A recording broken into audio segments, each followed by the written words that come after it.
Selamat malam pemirsa, mari kita menjauh sejenak dari hiruk-pikuk politik, menjauh dari bermacam polemik dengan Pancasila dan Konstitusi sebagai referensi kita berdiskusi untuk perbaikan negeri. Membahas bermacam isu kebangsaan, bukan kepentingan pribadi, kelompok, atau golongan. Para narasumber visi negarawan duduk bersama untuk memecahkan berbagai persoalan bangsa. Dan apa tema diskusi kita pada malam hari ini? Berikut rangkumannya untuk Anda.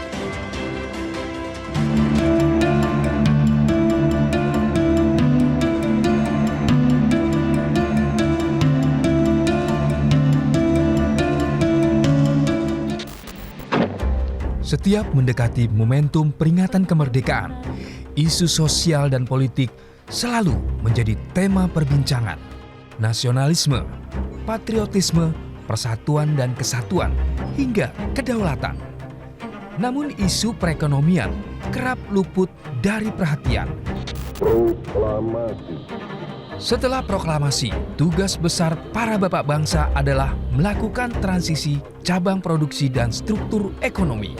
Bung Karno mengajukan gagasan berdikari, akronim dari berdiri di atas kaki sendiri. Kunci mencapai kemandirian nasional, jangan bergantung pada perekonomian kolonial. Salah satu caranya dengan membangun keprigelan, yang artinya kualitas sumber daya manusia. Sedangkan Bung Hatta mengajukan gagasan kemandirian produksi untuk memenuhi kebutuhan dalam negeri. Pasca proklamasi kemerdekaan, ekonomi kolonial yang kapitalistik harus bertransformasi menjadi ekonomi kerakyatan. Di awal kemerdekaan, pengusaha nasional harus dikembangkan. Namun ketimpangan permodalan, jaringan, dan pengetahuan jadi kendala di lapangan. Sulit menggeser perusahaan asing warisan kolonial yang mendominasi lanskap perekonomian nasional. Pada era Kabinet Natsir, Menteri Keuangan Sumitro Joyohadikusumo mencanangkan program ekonomi gerakan Benteng. Tujuan utamanya untuk memberdayakan pengusaha lokal dan mentransisikan ekonomi kolonial menjadi ekonomi nasional. Profesor Sumitro menyatakan, rakyat adalah pelaksana aktif yang berperan dalam usaha pembangunan. Pembangunan yang kita kendaki adalah atas kesadaran rakyat yang bertekad untuk memperbaiki nasibnya. Dengan demikian, rakyat adalah pelaksana aktif yang berperan di dalam usaha pembangunan. Negara adalah kerangka perlindungan bagi rakyat yang hidup sebagai bangsa. Nasionalisme ekonomi adalah ideologi yang mengutamakan kepentingan nasional. Negara mendapat ruang melakukan intervensi untuk mengamankan pasokan modal, tenaga kerja, dan barang. Industrialisasi didorong bila perlu dengan dukungan negara. Industrialisasi dipercaya memicu efek domino yang positif terhadap pembangunan ekonomi, ketahanan dan kedaulatan negara, serta menjadi aspek penting dalam membangun kekuatan militer. Konstitusi mengamanatkan peran negara melindungi perekonomian serta aset nasional. Namun tidak berarti Indonesia adalah negara sama rata, sama rasa. Mekanisme pasar, sektor swasta, dan investasi asing tetap diakui di negeri ini. Rakyat didorong berlomba dalam produktivitas untuk memajukan bangsa dan negara. Diperlukan kesadaran yang datang secara langsung atas inisiatif pemahaman yang ada di diri saudara. Mengenal kekurangan dan kelemahan yang ada juga di diri saudara. Ini kita butuhkan. Sama halnya bangsa ini. Bangsa yang mendapatkan karunia dari Sang Maha Pencipta, negeri yang hebat, itulah Indonesia. Kita tidak memahami kekuatan negeri kita sendiri, karena kita tidak memahami sesungguhnya di mana, apa kekuatan-kekuatan yang ada atas dasar kelemahan yang ada pada diri kita sendiri. Saya pikir salah satu yang paling penting segera kita harus perbaiki, kejujuran. pada diri kita semua. Saya katakan siang tadi, disiplin diri, semangat dan kerja keras, konsistensi kita atas cita-cita kita sendiri.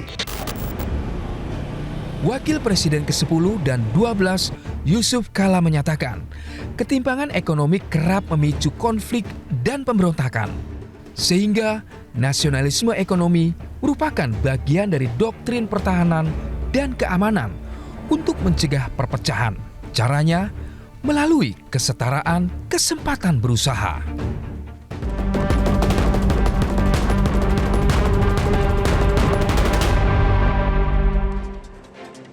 Pemirsa, dalam pidato Indonesia menggugat Bung Karno membedah kejahatan ekonomi negara penjajah. Imperialisme adalah metode memperluas pasar, memperluas tujuan investasi, dan memperluas sumber bahan baku dan industri.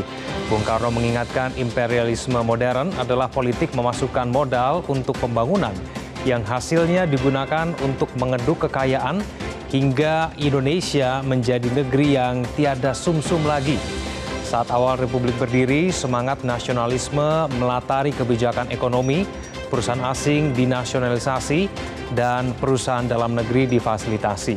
79 tahun Republik berjalan, tentu terjadi perubahan zaman. Di era globalisasi, bagaimana penerapan nasionalisme ekonomi? Ini pemerintah aktif mengundang asing untuk berinvestasi. Dalam perdagangan pun, Indonesia sangat terkoneksi. Nasionalisme adalah ideologi yang mengutamakan kepentingan nasional. Saat batas negara tak lagi membatasi lalu lintas modal, bagaimana meredefinisi kepentingan nasional? Nasionalisme ekonomi adalah tema diskusi pekan ini, dan sudah bergabung bersama kami pada malam hari di studio ada ekonom senior FEB UI Teguh Dartanto PhD. Pak Teguh, selamat malam. Selamat malam. Terima kasih telah hadir bersama kami di Visi Negarawan. Kemudian ada cendekiawan kebangsaan Sukidi PhD. Pak Sukidi, selamat malam. Malam, Mas. Terima kasih atas waktunya bersama kami di Visi Negarawan. Kemudian ada Ketua Umum Forum Kebijakan Publik Indonesia, Dr. Trubus Rahadiansyah. Pak Trubus, selamat malam. Ya, selamat malam, Mas. Pemirsa, kita akan segera membahas mengenai tema kita pada malam ini, namun jangan kemana-mana, Visi Negarawan akan segera kembali.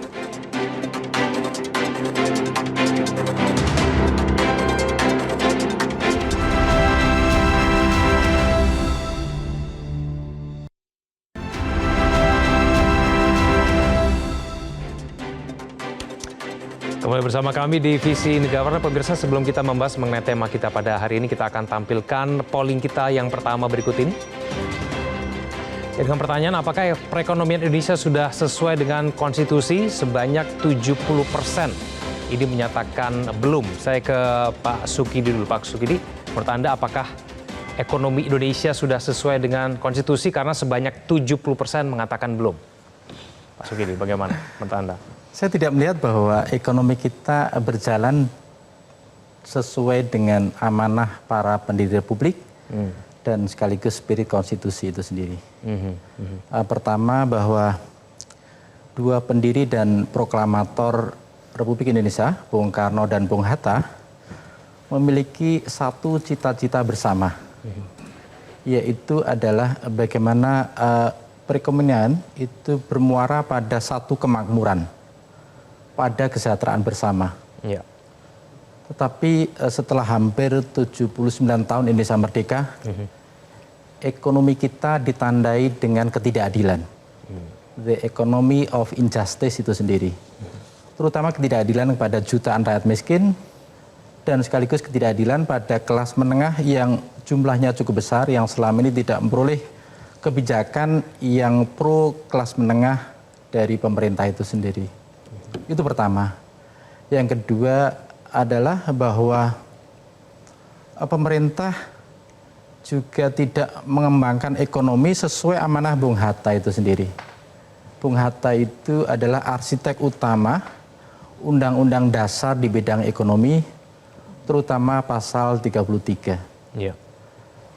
Dan semangat Bung Hatta adalah semangat ekonomi yang lebih diorientasikan pada semangat koperasi, semangat ekonomi kerakyatan, semangat yang lebih memberikan satu pemberdayaan kepada masyarakat luas, dan terutama pada penghidupan yang layak, pada pendidikan yang berkualitas, pada kemakmuran yang sebesar-besarnya diperuntukkan untuk rakyat itu sendiri.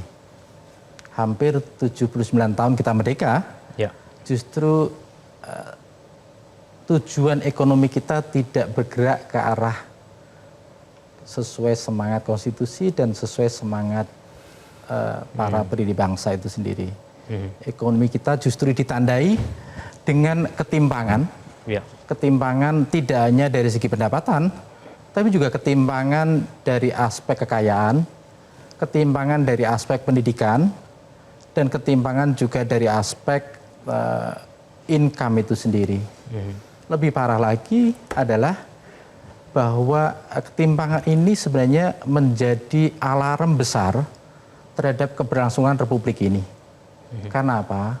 Karena kita menyaksikan bahwa mereka yang berada di sektor kelas menengah dan bawah itu pasti tidak punya akses yang setara terhadap pendidikan yang berkualitas, terhadap kesehatan, terhadap kenyamanan ekonomi itu sendiri. Sehingga mereka rentan sekali pada situasi yang tidak aman secara ekonomi dan sekaligus tidak aman secara kesehatan dan terutama aspek penghidupan yang layak. Sehingga dua catatan besar ini menjadi PR kita bersama bahwa perjalanan Republik ini 79 tahun kita merdeka itu bukan semakin mendekat terhadap impian ibu dan bapak dari bangsa, tapi semakin menjauh dari semangat konstitusi dan sekaligus semangat yang diamanahkan oleh ibu dan bapak pendiri bangsa. Ya, itulah kenapa tidak mengherankan sebanyak 70% tadi menyatakan kita belum sesuai dengan konstitusi.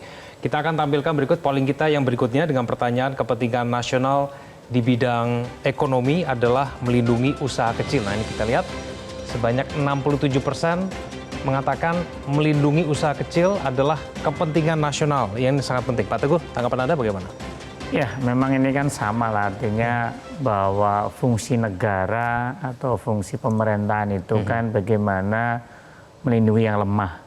Artinya negara harus berpihak kepada kelompok bawah. Artinya memang saya setuju dengan polling ini di mana di 67% bahwa fungsi negara itu memberikan perlindungan usaha kecil menengah agar bisa berkembang. Ini menurut saya penting dalam konteks Indonesia bahwa kita harus mengembangkan usaha kecil ini menjadi sebuah usaha menengah dan akan menjadi besar. Karena kalau kecil ini menurut saya ada sebuah dalam konteks Indonesia ini ada yang kita kenal apakah usaha kecil atau mikro ini apakah mereka itu kewirausahaan ataukah keterpaksaan.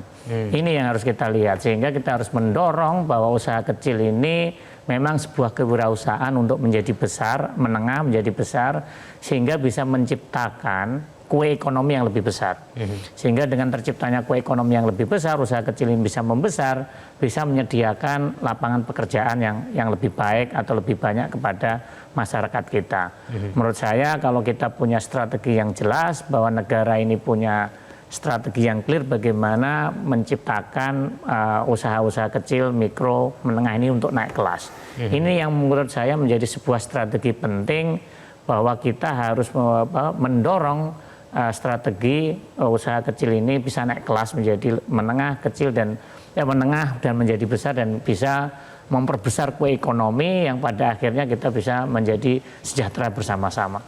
Menurut saya ini adalah langkah penting dan memang di awal dalam konteks pengembangan usaha kecil di awal-awal memang butuh keperpihakan atau dalam konteks kita bisa katakan adalah butuh ada afirmasi kebijakan untuk mendorong usaha kecil ini bisa tumbuh dan berkembang. Tetapi saya sendiri selalu sedikit berbeda bahwa afirmasi itu perlu tetapi tidak boleh selamanya. Harus ada titik waktu sendiri bahwa usaha kecil ini harus naik kelas. Usaha kecil ini harus disapai untuk berkembang. Ini menurut saya yang pemikirannya harus dikembangkan. Tidak harus selamanya negara ini benar-benar melakukan afirmasi terus-menerus. Ya, Pak Teguh, tapi bisa tidak kemudian kita melindungi produk-produk UMKM kita di era globalisasi pada saat ini? Saya rasa itu bisa ya, dengan berbagai upaya itu menurut saya bisa. Tetapi yang perlu dilakukan adalah selain afirmasi, kita juga harus mendorong produk-produk dari UMKM kita ini juga memiliki kualitas yang lebih baik. Ya. Sehingga di satu sisi kita memberikan perlindungan, tetapi di sisi lain kita mendorong mereka maju.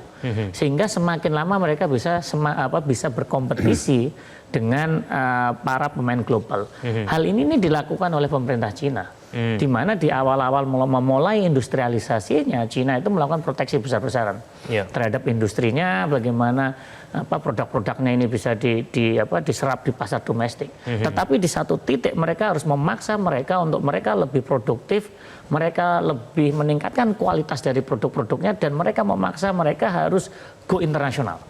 Ini strategi yang clear dari industrialisasi yang dilakukan oleh Cina, yang dilakukan oleh Korea. Nah, kita juga harus seperti itu. Tetapi kadang kita ini kebijakannya kadang nggak konsisten gitu, nggak persisten dalam konteks kebijakan. Ya, tapi bisa tidak kemudian Pak Teguh, pertumbuhan itu dengan pemerataan itu dilakukan secara beriringan dan seimbang begitu. Memang awal-awal kita selalu mempertentangkan bahwa di awal-awal kita selalu ngomong pertumbuhan yang utama, baru setelah itu pemerataan.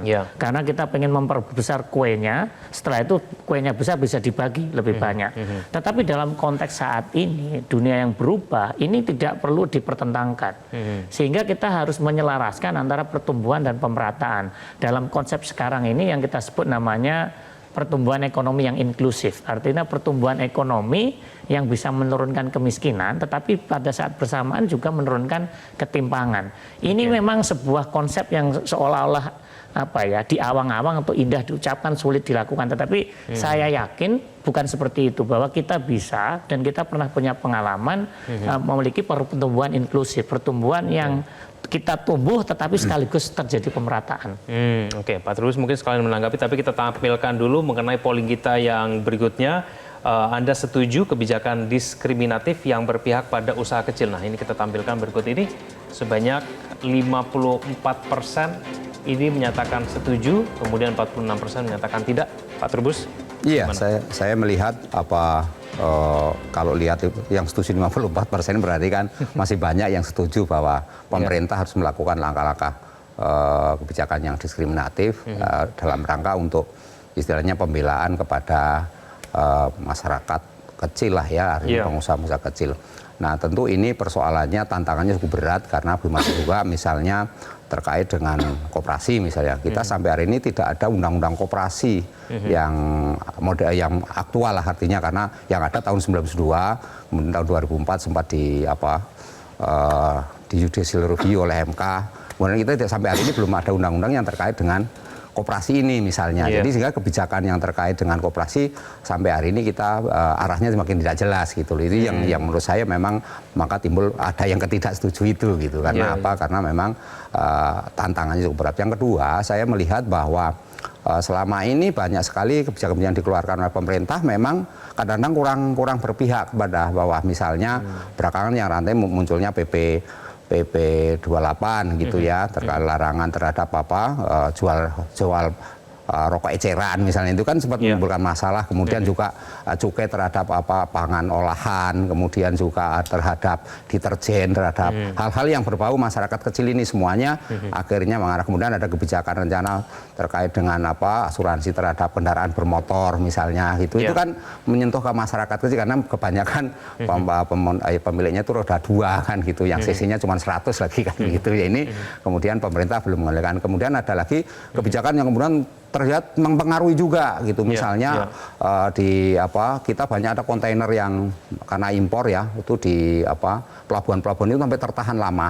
Nah, kemudian kita berdasarkan Permendak nomor 36 itu memang harus melalui pertek dulu, teknik dulu, baru bisa masuk gitu kira. Tapi ini kemudian dikeluarkan lagi Permendak nomor 8 yang menggagalkan kontainer-kontainer yang isinya itu mungkin bahan-bahan dari impor yang mengganggu produksi dalam negeri, itu akhirnya masuk gitu. Jadi masuk secara luar biasa. Ini dianggap oleh sebagian, saya lihat yang tidak setuju itu mengatakan bahwa memang akhirnya kita lihat pemerintah memang harus intervensi benar, jangan kemudian inkonsistensi apa yang kita lihat dalam berbagai belakangan ini.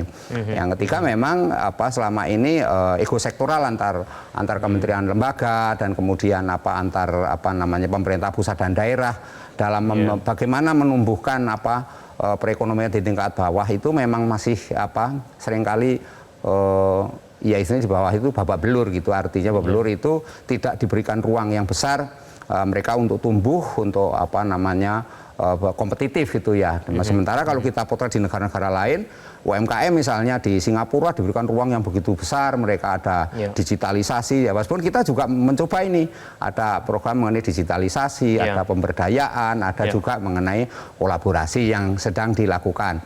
Tetapi kalau kita lihat India misalnya, sudah Make in India itu UMKM diberi ini dukungan oleh pemerintah gitu ya, subsidinya kuat sekali. Atau kita lihat Eropa itu dikasih subsidi yang besar pula. Akhirnya UMKM itu bisa tumbuh kembali dari bawah ini, kuat kan. Jadi dalam situasi yang berubah terus mereka. Nah, di Indonesia kita lihat masih kurang di dalam memberi pemahaman itu. Bahkan ketika nyusun kebijakan itu satu kementerian seperti permen PP 28 itu kan kaitannya dengan kesehatan, turunan kesehatan. Nah, ini harusnya menyangkut UMKM, tapi Kementerian UMKM sendiri sudah dilibatkan di dalam ini, atau dari Kementerian Keuangan yang kaitan dengan cukai misalnya harusnya juga dilibatkan, tetapi mereka mengatakan tidak dilibatkan. Nah, ini akhirnya ketika itu akan dilaksanakan nanti kebijakannya akhirnya berbenturan dengan kepentingan publik yang lebih banyak gitu. Jadi menurut saya memang persoalan kemudian istilah ada state capture juga, itu state capture itu juga bagaimana mempengaruhi para pemodal ya di kita, mempengaruhi melalui politik-politik, sementara memang hampir semua kebijakan terutama undang-undang itu disusun oleh DPR dengan pemerintah, sementara DPR sendiri anggotanya kebanyakan pengusahanya. Itu kemudian pemikiran-pemikiran yang terkait dengan kebijakan lebih banyak ke yang pro ke ini gitu, yang ke kecil itu jadi kecil, makanya prosentasenya itu ada yang 40% menunjukkan seperti itu. Artinya memang kondisinya sudah berubah. Kemudian dengan era digitalisasi ini banyak sekali masyarakat bawah tidak diberikan akses juga mengenai pinjaman. Kita banyak di DKI Jakarta dulu ada program OKOC misalnya, tapi akhirnya setelah dilatih mereka selesai tidak kasih hasil apa-apa, akhirnya nggak ada akses yang diberikan, nggak ada sesuatu apakah pinjaman dari bank dapat atau apa juga nggak ada. Jadi akhirnya mereka mati suri, hilang lagi. Nah, berbagai keterampilan sudah diterapkan itu bagi mereka yang ada bansos, yang ada itu kebijakannya untuk masyarakat bawah memang yang kita beri cuma bansos. Kalau lihat pertumbuhan ekonomi selama kepemimpinan 10 tahun Pak Jokowi ini kan hanya 5%, nggak lebih dari itu gitu. Padahal dulu di era sebelumnya kita masyarakat melihat itu sampai 7% kan itu. Artinya ini hal yang perlu dilihat bagaimana kemudian daya beli masyarakatnya menurun. Kemudian makanya munculnya berbagai hal, munculnya banyak pinjol, perilaku pinjol pelanggaran, banyak lagi judi online itu karena masyarakat itu pilihannya nggak ada. Kemudian lapangan pekerjaan yang sempit. Kita tidak pernah menciptakan lapangan pekerjaan sifatnya padat karya, yang ada padat modal. Elon Musk kita dorong-dorong untuk masuk ke sini, tetapi nilainya cuma kecil, ujungnya SDM artinya peluang tenaga kerja yang masuk juga kecil. Nah, padahal padat karya ini harusnya ditumbuh kembangkan. Bagaimana misalnya petani-petani ini, khususnya misalnya ini program-program kaitannya dengan anti tembakau misalnya. Ini petani tembakau kan harusnya dikasih solusi dulu, seperti apa? Apakah dia suruh nanam singkong atau nanam jagung atau nanam apa, pangan supaya kita tidak impor kan. Selama ini kita impor. Nah, padahal itu mereka tidak dikasih, ini tiba-tiba ada ujuk-ujuk orang Jawa tiba-tiba muncul kebijakan yang namanya mereka harus dilarang untuk menjual rokok misalnya. Nah, ini kan sesuatu yang harusnya ada perintah pemerintah mikir bagaimana misalnya kita ada BRIN, kita ada Badan Pertanian atau Kementerian Pertanian. Kasih dia BRIN riset fungsi tembakau itu apa, selain untuk rokok itu apa, kan bisa di riset dulu. Pemerintah tinggal perintahkan aja, mereka nanti riset temukan apa, sehingga mereka ini artinya petani tembakau yang jumlahnya mungkin jutaan kalau datanya itu. Nah, itu bisa berpindah ke hal yang sementara ini menyerap tenaga kerjanya banyak gitu. Nah, ini maksud saya bagaimana ekonomi bisa kuat tahan terhadap situasi kalau kemudian kebijakannya kita kurang berpihak kepada masyarakat bawah. Kira-kira itu, Mas. Baik, kita akan lanjutkan diskusi kita di segmen berikutnya. Pemirsa jangan kemana-mana, Visi Negarawan akan segera kembali.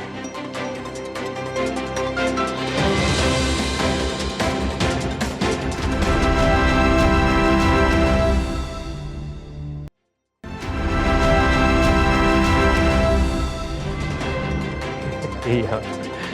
Kembali lagi bersama kami di Visi Negarawan. Pemirsa, seperti biasa kita akan tampilkan kembali polling berikut ini untuk kita ditanggapi bersama-sama. Ya, apakah hutang luar negeri yang besar membahayakan kedaulatan negara? Sebanyak 93% menyatakan ya ini membahayakan kedaulatan negara Pak Teguh, tapi pemerintah kita tahu mengatakan bahwa utang negara kita masih aman meskipun kemudian ini sudah berlipat-lipat begitu ya sekarang. Bagaimana tanggapan Anda? Ya semuanya sepakat ya kalau utang itu pasti nggak hanya utang negara ya, utang rumah tangga juga kita nggak akan berdaulat kalau utang kita besar. Sebenarnya masalah utang ini sebenarnya kita harus jernih dalam melihatnya ya. Artinya sebenarnya bahaya atau tidak itu kan sebenarnya sangat tergantung dari kemampuan kita untuk mengembalikan utang itu atau membayar cicilan. Itu yang pertama. Yang kedua, apakah utang itu digunakan untuk hal-hal yang produktif? Ya artinya kalau memang utang itu untuk kegiatan produktif dan bisa memperbesar kue ekonomi, tidak ada masalah. Tetapi kalau utang itu digunakan untuk yang sifatnya konsumtif ataupun malah dipakai yang hura-hura atau dipakai untuk judi atau apapun, itu pasti bahaya. Dalam konteks Indonesia sebenarnya kalau kita menggunakan ukuran yang selalu dipakai, yaitu utang itu ada perbandingan rasio antara utang dan GDP atau PDB, memang angka kita ya di sekitar 40%. Bahaya atau tidak itu sebenarnya ya ini perdebatan ya. Tetapi isunya adalah kalau kita melihat di tahun 1997 sebelum ASEAN Financial Crisis, sebenarnya utang pemerintah waktu itu sekitar 72,5%. Artinya kalau memang dalam konteks krisis atau membandingkan 98, memang angka 40% itu masih jauh. Tetapi jangan juga bahwa pemerintah atau siapapun bisa mengatakan kita masih aman loh, cuman kita 40%. Jepang aja udah 260%. Isunya bukan persentase di situ, tetapi kemampuan kita membayar cicilan bunga itu sendiri. Misalnya kita utangnya kan sekarang sudah sekitar 40% ya, sekitar itu. Cicilan kita, kalau yang kita sebut namanya debt to service ratio kita, yaitu biaya cicilan per misalnya penerimaan pajak atau cicilan terhadap total pendapatan, angka kita itu sudah berada di 22,19% di tahun 2021. Itu kita membandingkan biaya pembayaran bunga dibandingkan dengan penerimaan pajak. Artinya udah hampir 1/5 lebih dari pendapatan pajak kita untuk membayar cicilan ya. Nah, dalam konteks Jepang, walaupun utangnya 260% dari PDB, mereka itu hanya mengeluarkan sekitar 5% dari pendapatannya. Artinya utang besar tapi dia kemampuan nyicilnya lebih besar. Nah, dalam konteks ini saya tetap ya percaya bahwa kita harus memanage utang kita harus hati-hati melakukan prudence fiscal policy di pemerintahan ke depan, bahwa kita harus lebih hati-hati dan hati-hati bahwa bukan karena ukuran-ukuran matematik tadi yang kita gunakan, tetapi kita juga harus berpikir aspek kualitatif, artinya pemanfaatan utang itu sendiri itu untuk apa? Apakah sifatnya produktif untuk mengembangkan kapasitas produksi, mengembangkan ekonomi kita, ataukah memang sebuah utang untuk membiayai program-program yang sifatnya konsumtif? Ini yang menurut saya juga perlu hati-hati. Jangan sampai karena ambisi tertentu kita tidak hati-hati, merasa bahwa proporsi kita masih rendah, kita akan nambah utang terus. Ini yang menurut saya harus lebih hati-hati, bahwa utang itu bahaya kalau tidak digunakan dengan sebaik-baiknya, dan utang itu bahaya jika kita tidak mampu mencicil. Pasti kalau tidak mampu mencicil, yang memberi utang pasti akan menyandera apa yang kita punya lah, mengambil apa yang kita punya. Itu sih menurut saya. Pak Teguh, tapi kalau melihat pemerintahan berikutnya kan mengusung jargon keberlanjutan. Nah ini kalau kita mengusung jargon keberlanjutan, nah kita masih bisa tidak kemudian menanggung beban dengan keberlanjutan itu, apalagi kemudian kita masih punya pembangunan infrastruktur, ada pembangunan IKN di sana, lalu kemudian ada program presiden terpilih makan bergizi gratis begitu. Nah itu kira-kira bagaimana menurut Anda mengenai kondisi? Kalau ini memang jadi perdebatan ya, perhitungan kami itu kalau memang benar-benar semua ambisi presiden baru itu dilaksanakan seketika, tidak gradual, memang secara fiskal itu tidak memungkinkan. Misalnya program makan siang gratis, kalau kita mau mengcover seluruh siswa dari SD, TK atau balita sampai SMA, itu membutuhkan angka yang more than lebih dari 400 triliun gitu. Sehingga memang kita juga harus bisa memilah, dan kita juga harus bisa menyadarkan masyarakat gitu, bahwa memang masalah atau ada sebenarnya kapasitas fiskal kita yang belum mampu mensupport mengenai janji-janji itu, sehingga janji-janji itu bisa dilaksanakan secara gradual lah, artinya step by step, itu nggak bisa langsung semuanya diterapkan. Tapi saya rasa sampai saat ini kalau kita bisa melanjutkan dan juga mengimplementasikan janji-janji kampanye presiden terpilih secara gradual, saya rasa masih oke-oke aja, asal kita tidak langsung benar-benar pengen melakukan semuanya seketika. Ini yang perlu kita pikirkan. Baik, kita akan tampilkan berikut ini polling berikutnya dengan pertanyaan, apakah perekonomian sudah mencerminkan semangat nasionalisme? Sebanyak 78% menyatakan belum. Pak Sukudi, kenapa kemudian banyak sekali yang menyatakan ekonomi kita ini belum mencerminkan semangat nasionalisme, Pak Sukudi? Menarik sekali. Saya kira tepat, karena perekonomian kita sebenarnya mencerminkan kolonialisme itu sendiri. Saya melihat bahwa tumbuh satu pemimpin yang bermental kolonial. Kita lihat bagaimana korupsi itu terjadi sejak zaman kolonial. Terutama melalui VOC itu sendiri. Dan hari-hari ini korupsi yang merajalela itu merefleksikan bahwa perilaku kolonial itu telah terinternalisasi pada pemimpin kita. Sehingga target untuk mengentaskan kemiskinan, stunting, keterbelakangan di bidang pendidikan itu tidak akan pernah tercapai selagi tata penyelenggaraan negara itu diwarnai dengan korupsi yang merajalela.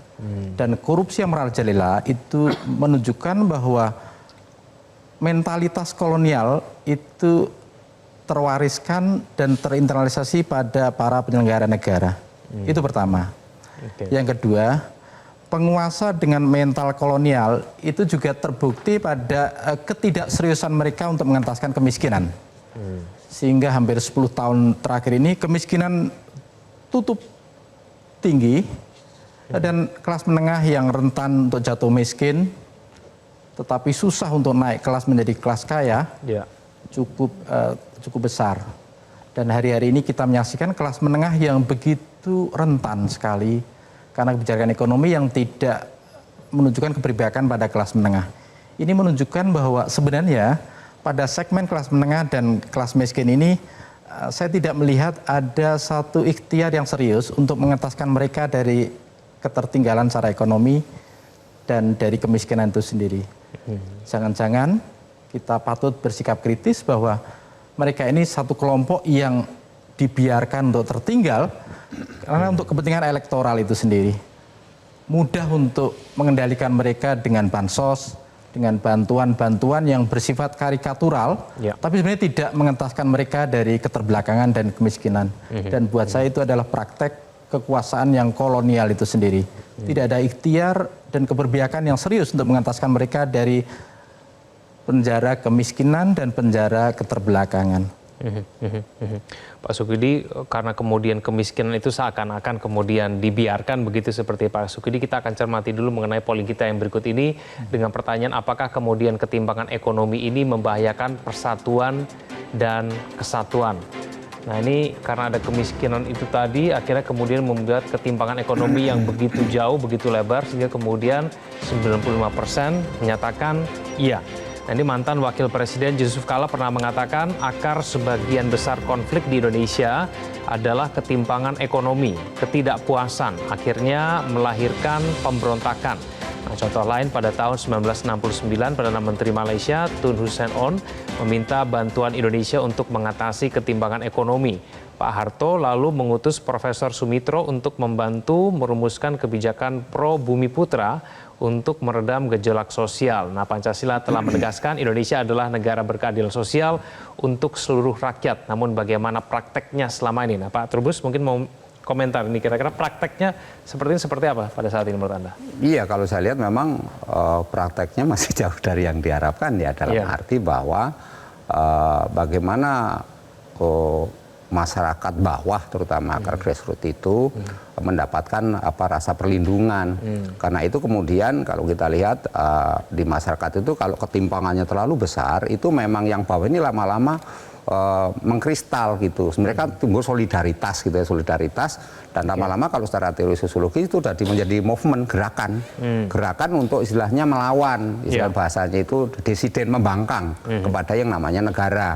Nah, karena itu ketidakpatuhan mereka dalam membayar pajak, ketidakpatuhan mereka terhadap restribusi, membangkang terhadap persoalan cukai misalnya, itu sebagai bentuk perlawanan-perlawanan yang dikhawatirkan itu memecah satu kesatuan dan persatuan bangsa ini gitu.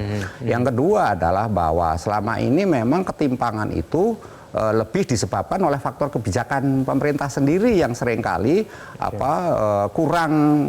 kurang partisipatif ya menurut saya, lebih bersifat elitis ya, kemudian dipaksakan dan selalu hanya dimenangkan oleh kelompok-kelompok tertentu saja yang punya link dengan penguasa, karena sekali lagi bahwa kebijakan adalah wewenang elit, wewenang pejabat publik gitu. Nah, pejabat publiknya dipengaruhi oleh kelompok-kelompok yang kategori entah punya pengaruh atau istilahnya vested interest lah gitu ya, politik atau apa, sehingga akhirnya membuat kebijakan yang cenderungnya merugikan masyarakat. Misalnya kita lihat dalam hal minyak goreng. Minyak goreng itu awalnya kan semua persoalan adalah dalam kondisi normal, artinya ada minyak goreng curah, ada minyak kemasan gitu.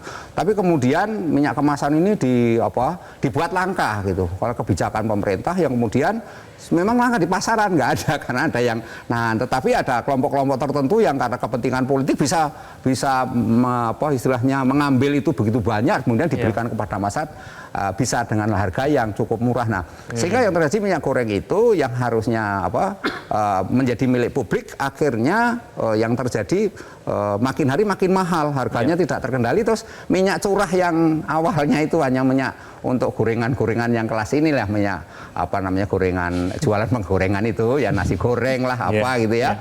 Nah, kemudian mereka ini akhirnya dikemas oleh pemerintah sekarang ini, dibuat kemasan. Tapi sebenarnya yang terjadi hanya untuk melepaskan kepada ini yang punya power istilahnya modal lah ya, punya modal ini untuk mengemas yang lebih baik, sehingga minyak seperti harga jenis tertentu lah, kita nggak sebut namanya nanti kalau namanya jadi kesannya.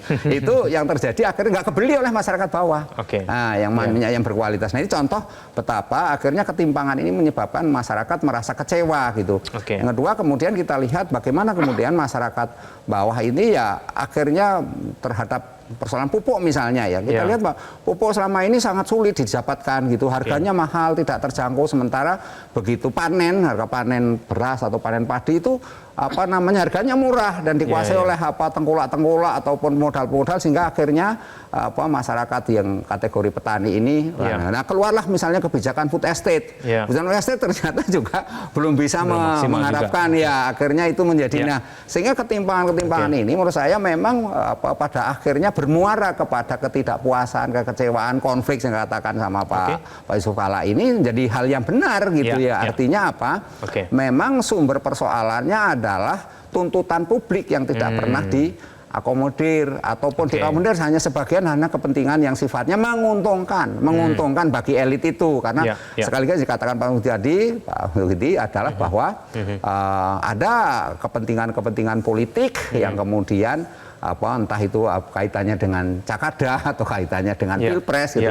Pencalonan itu kemudian memobilisasi itu semuanya. Sehingga akhirnya ketimpangan inilah akhirnya bukannya makin istilahnya menurun, makin hari makin membesar, dan Indonesia orang jurang kaya miskinnya makin tinggi. Di Jakarta saja kalau kita lihat misalnya Pantai Indah Kapuk itu hanya dikuasai oleh mereka yang punya modal. Nggak mungkin kita orang mau beli di sana, masyarakat bawah kan. Sehingga itu sebagai contoh gitu. Sehingga ini adalah betapa persoalan ketimpangan memang sangat membahayakan bagi satu. Saya ke Pak Tugu. Pak Tugu, menurut Anda sendiri, Indonesia adalah negara berkeadilan sosial. Prakteknya pada saat ini seperti apa menurut Anda? Ya, memang ini kan sebuah dasar negara ya, sebuah sesuatu yang menjadi tujuan bersama kita membuat negara dalam konteks keadilan sosial. Tetapi memang dalam praktek kita ya harus kita jujur mengakui konteks keadilan sosial kita memang belum berjalan dengan baik. Ya. Kalau kita lihat memang angka ketimpangan kita kalau versi Gini ratio BPS angkanya sih relatively moderat ya. Itu berdasarkan pengeluaran. Tetapi kalau melihat dalam konteks yang lebih besar, misalnya ketimpangan dalam konteks kekayaan atau konteks dalam aset finansial, ketimpangan kita ini jauh lebih besar dibandingkan yang sesungguhnya. Sehingga sebenarnya dalam konteks ini isu ketimpangan ini akan menjadi sebuah isu yang krusial karena akan mempengaruhi banyak hal. Dalam konteks ketimpangan pendapatan ini akan mempengaruhi yang kita sebut misalnya ketimpangan akses. Karena memang misalnya pendidikan berkualitas hanya bisa diakses oleh kelompok-kelompok atas. Sedangkan kelompok yang di bawah akses pendidikannya mungkin kualitasnya kurang. Itu pertama, masalah akses. Yang berikutnya adalah juga karena perbedaan ketimpangan tadi, misalnya ketimpangan kaya miskin ini, makanya yang terjadi maka kalau tidak ada upaya untuk mendekatkan gap antara yang kaya dan yang miskin, dan juga tidak ada upaya untuk mengurangi gap tadi ketimpangan kesempatan. Ke depan ini negara kita menjadi sebuah negara yang bisa divided society. Artinya kita akan ada sebuah yang kaya ini grup kaya sama kelompok miskin gitu. Yang di tengah hampir nggak ada gitu loh. Ini juga bahaya. Artinya yang terjadi kan konfrontasi ya artinya. Menurut saya memang harus ada upaya yang sangat serius dari pemerintah bagaimana, kalau saya sih lebih condong bagaimana pemerintah itu harus berupaya untuk mengurangi ketimpangan di sisi kesempatan. Artinya orang harus memiliki akses yang setara. Equal opportunity yang setara terhadap apa? Satu, pendidikan yang setara, pendidikan yang berkualitas, akses kesehatan, akses berusaha. Ya, dan juga ada dalam konteks tadi disebutkan kebijakannya adalah diskriminatif ya. Saya kok kurang nyaman dengan kata diskriminatif. Saya lebih condong bahwa perlu ada keberpihakan. Ya, berpihak ini nggak harus diskriminatif. Harus ada kebijakan yang kita sebut afirmasi untuk kelompok yang di bawah agar memiliki kesempatan yang sama dan setara dengan yang di atas sehingga mereka bisa maju. Ini menurut saya yang perlu kita dorong sehingga kalau kesempatannya setara maka hasilnya kemungkinan akan setara. Orang sekarang selalu meributkan tentang ketimpangan ekonomi. Tapi kan yang perlu diselesaikan adalah ketimpangan di ujungnya kan. Kesempatan berusaha, kesempatan untuk pendidikan, kesempatan untuk berusaha ini yang perlu kita dorong. Sehingga dalam konteks keadilan sosial itu akan tercapai kalau kita bisa membuat yang namanya kesetaraan kesempatan kepada seluruh anak bangsa untuk pendidikan, kesehatan, berusaha, dan yang lain-lainnya. Baik, kita jeda kembali. Pemirsa jangan kemana-mana, Visi Negarawan akan segera kembali untuk Anda.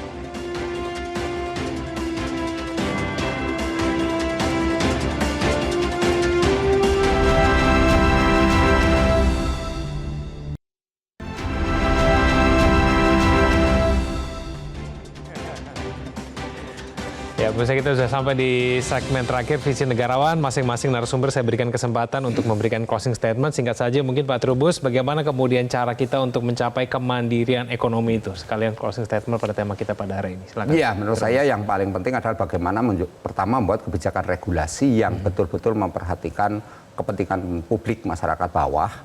Dalam bahasa keren kita sebut masyarakat berpenghasilan rendah. Atau ada masyarakat berpenghasilan tanggung, MBT misalnya. Sehingga itu menurut saya setiap pembuat kebijakan itu mereka dilibatkan. Jadi artinya mereka ada representasi, ada rasa tanggung jawab ketika nanti melaksanakan. Jangan seperti muncul PP 28, muncul peraturan kebijakan regulasi yang lainnya yang kemudian tentang tapera, kemudian dia nggak tahu menau tiba-tiba langsung ada di situ sebagai pihak yang harus berkewajiban ikut bertanggung jawab. Ini kan karena partisipasi. Yang kedua adalah bagaimana kemudian ada kolaborasi sinergitas antara pemerintah pusat dan daerah dalam hal bagaimana membangun masyarakat yang istilahnya itu ada rasa memiliki sesama bahwa kita adalah solidaritas tinggi. Karena kita dulu merdeka itu sama-sama dijajah, gitu loh. Jadi kita sama dijajah, kita ada kesepakatan bersama untuk mempertahankan kedaulatan NKRI ini. Jadi tugas untuk mempertahankan negara ini bukan semata-mata tanggung jawab TNI Polri atau aparatur negara dalam ini, tapi masyarakatnya. Apalagi kategori yang masyarakat kita di 3T, terdepan, terluar, dan terisolasi. Nah ini bagaimana kemudian? Nah itu butuh kebijakan-kebijakan yang sehingga mereka itu bisa ini. Yang ketiga adalah bagaimana kemudian menurut saya penting adalah pemerintah sekali lagi mendorong kepada publik dari kelas masyarakat bawah dan ini kebijakannya itu selalu memberikan keuntungan yang menguatkan daya belinya. Jadi daya beli itu jangan semuanya ditentukan apa-apa bansos, apa-apa bansos. Soal judi online korbannya bansos. Soal ini karena apa PHK bansos. Jadi bansos ini jadi nggak terarah, ujung-ujungnya cuma untuk masyarakat dinina-bubukkan, ya menunggu saja pasif gitu. Pak Teguh silakan. Ya, dalam konteks topik ini adalah bagaimana membangun kemandirian ekonomi. Ya. Saya rasa dalam konteks sekarang ini nggak hanya kemandirian, tapi mandiri, kuat atau resilient dan berkelanjutan.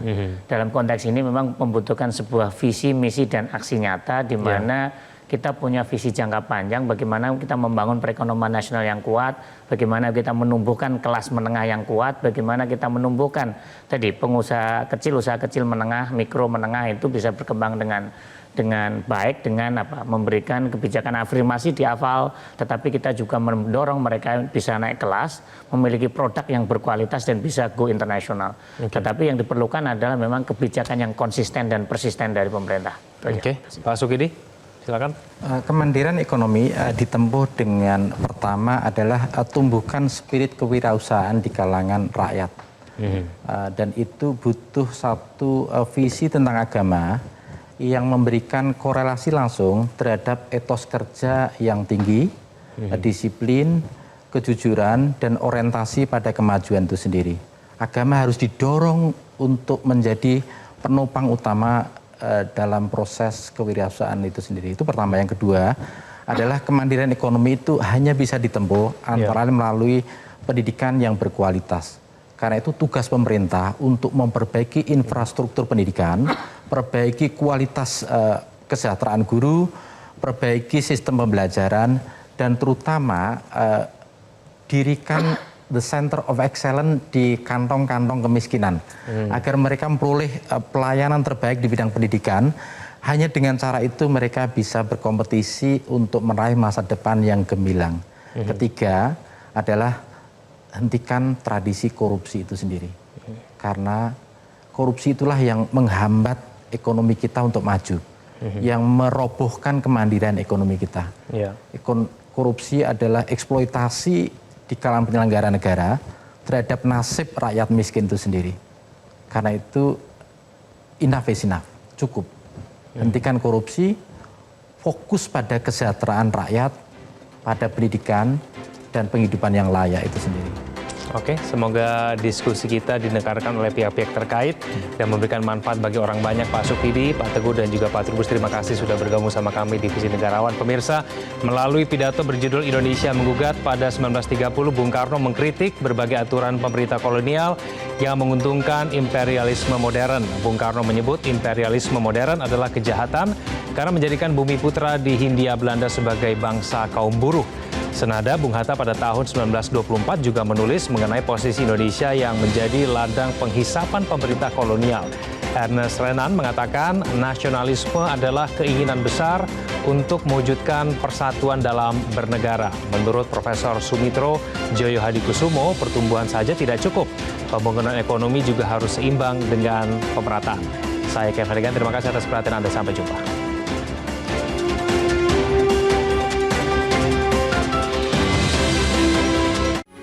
Metro TV,